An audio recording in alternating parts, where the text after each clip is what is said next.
Who's got a closer look at conditions right now, Dan? Hey, Alicia, good thing that we're not seeing any more heavy rain across Pennsylvania. That's where that video just came from. We do get complexes of thunderstorms this time of year that just roll across the country. You can see one in Illinois, another one in the Dakotas and Nebraska, another one coming into the Texas Panhandle, really around our big monsoonal high, which is still sitting over the desert southwest.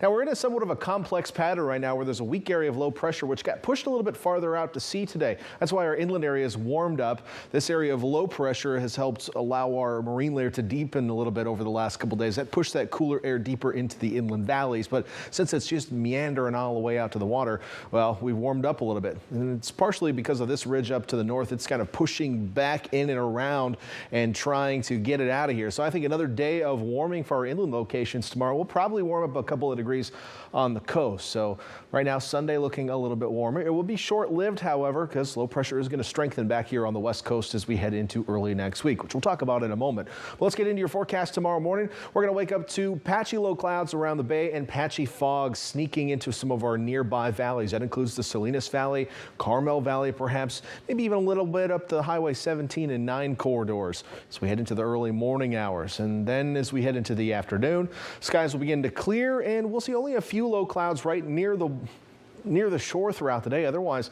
lots of sunshine. I could also see a few bubbly cumulus clouds potentially building up over the Diablo Ranges. There will be a little instability tomorrow, but no rain expected. Just a couple little cotton balls sitting up over San Benito Peak, for example. Tomorrow evening, those low clouds will fill back in around the bay, but you know, we've been doing this daily cycle a lot recently, and this is another day of that. Although I think we'll see a little bit more sunshine than today, and temperatures will be a little bit warmer. So what are we expecting for temperatures? Well, how about this? Santa Cruz, 70 degrees tomorrow, pretty nice.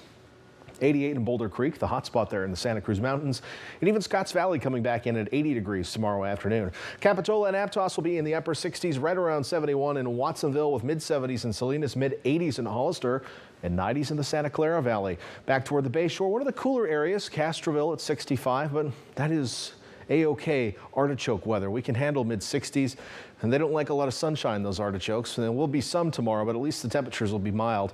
On to the Monterey Peninsula, you'll see a high of 71 tomorrow, same in Seaside, and mid-60s out in Pebble Beach. Farther south, the Salinas Valley, mostly in the 70s and 80s. King City approaching the 90-degree mark, and a couple spots back in the triple digits tomorrow. Bradley, Parkfield, getting back there above 100 degrees. Okay, how about the next 7 days? I mentioned some cooler weather on the way. Well, what is going to happen is low pressure will strengthen on the coast Monday through about Wednesday, and that is going to allow the marine layer to deepen once again, and it should cool us down on the coast with thicker low clouds. Now, it's not going to be a lot deeper, just deep enough that we'll get some more low cloud cover, and it'll be fairly stable, allowing for less sunlight to hit the area, and well, that will keep us cooler. There's potential for some warming later on in the week. We may also have some high clouds stream in from the south.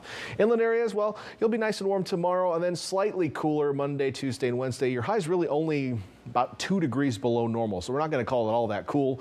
Pretty seasonable. Then you're going to warm back up toward the end of the week with highs a couple of degrees above normal. But for the most part, we're in a very seasonable weather pattern. Not a lot of ups and downs outside of a few degrees fluctuation day by day. You will notice also that I've got the windy icon in the afternoons, as the valleys will probably get blustery. And as far as sky cover is concerned, some low clouds and fog in the valleys in the mornings, afternoon sunshine, and then we'll introduce some high clouds into the forecast later on next week. Alicia.